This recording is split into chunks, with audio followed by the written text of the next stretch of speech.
So consultant role, can you give us a little bit of a sense of what you might do, just because there is a director of football here, John Murtagh, so people are wondering what will you bring, is it sort of European expertise? Can you give us any sense of, you said you discussed it with the board, so give us any sense of what your role, what you'll actually be advising on, please? For me, the most important bit is recruitment now. This is, for me, the most vital point, that we bring in the best possible players, and speak about that. Who could that be? And then it's not only about identifying those players; it's also then about meeting them, convincing them to join this club, even though we will not be playing in the Champions League. So this is what I see as the most important bit. And then again, also with regard to top talented players for the academy, identify those kind of players. We spoke about Mason Greenwood. He was probably one of the most talented players in the last couple of years. And this is for me, again, right now, for the next 1-2 years, the most important part. The Brentford game is likely to be the last home game for a number of players. Are you planning on playing Juan Mata, Nemanja Matic? Will Jesse Lingard be available for the game on Monday? Yes, but I would like to, but again, it's also about getting the best possible results and the best possible performance, and it's not about making any gifts to players. Juan Mata played today in the last 15 minutes. Nema played for almost the whole game. So it's not about saying farewell to the supporters. If that's possible, I will do that, or I would like to do that, but it's also about getting the best possible result. I have a question for you. Man United used to be renowned for buying players at the peak of their powers, but in the last couple of years they bought Ibrahimovic, Cavani, Ronaldo, like experienced but still older players. Can those times return when Man United go into the market and say best 25-year-old player in the world can be attracted to play for the club again, instead of like at the end of their careers? Well, my personal opinion is that the club should try to find future top star players and develop them. And again, on the other hand, just tell me 5 players that might be some of those players that you spoke about. And Haaland, Mbappé, but Haaland is a young player. He's 21. This is or 22. This is one of those players I spoke about. But on the other hand, he has developed in the last 2 years into one of probably the most expensive strikers in the world. But yes, he would be one of those examples where I think the focus should be on to try and identify and find and then convince players who could be Manchester United players for the next couple of years. Is Man United still like attractive for the top players nowadays? Is it still like a club where players want to join in their best years? As a club, with regard to supporters, stadium, quality of our training ground, yes, it definitely is. But we also have to be realistic. As soon as other clubs like Chelsea, Liverpool, Manchester City are involved, then you need some good reasons, and somebody needs to explain to the players. And that's why it's also very important what Eric thinks. And I only know that from my time with Leipzig and Salzburg, and I also know it from Jürgen and from Thomas. If they want players, they're also involved. They speak to the players, and the same is probably true with Pep. They will invite the players themselves, and it's also about speaking to those players and find out about their mentality, about their character. Are they really players who are the best possible fit for this club? Ian? Ralf, do you hope to have any of the players who are missing tonight back for the Brentford game? I hope so, yes, but right now I cannot, I don't know. I hope Fred will make it for the Brentford game.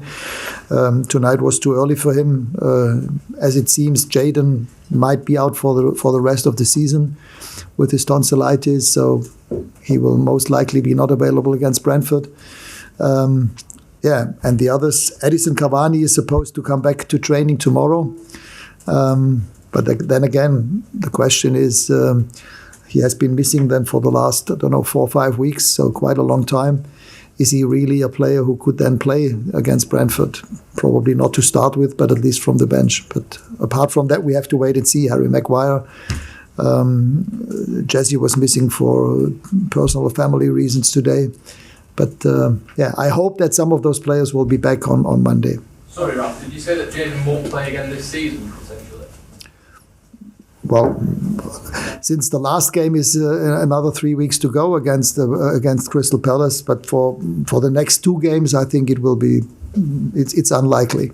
Ralf, just on recruitment, do you think United are open to signing players perhaps that aren't the ready-made stars, that are the next kind of ones along the line, or do you think United as a club need to have players that have been there, done it, experienced at the top level to cope with the kind of pressures that you get at United?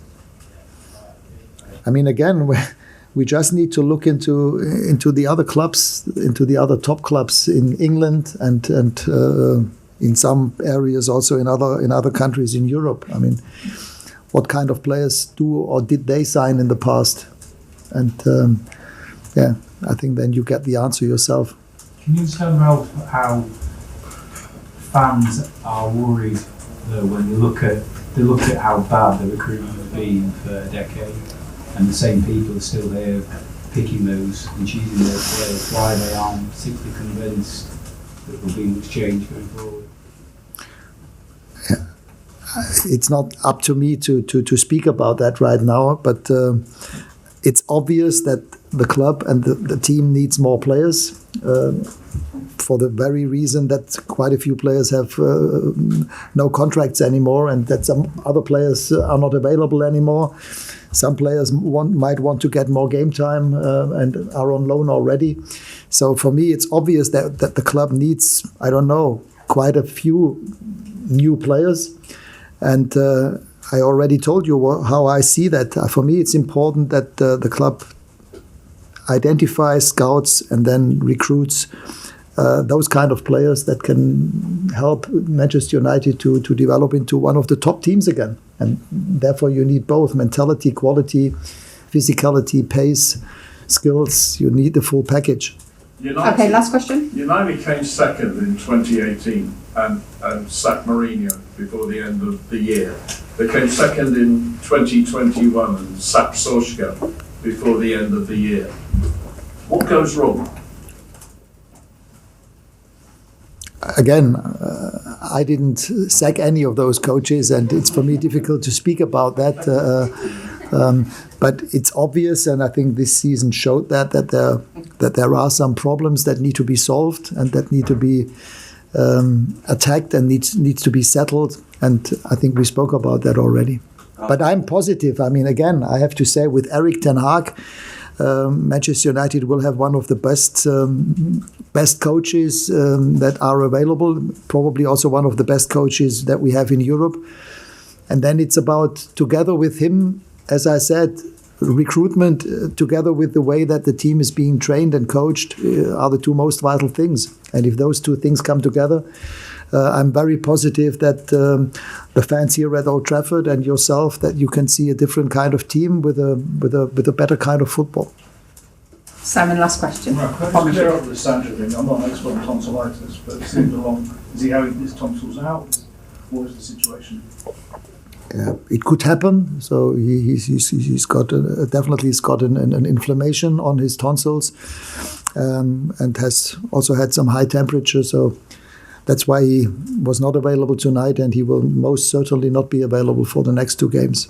So hopefully they can get hold of that inflammation, and then hopefully, if the tonsils have to be taken out and removed, this can happen at the end of the season.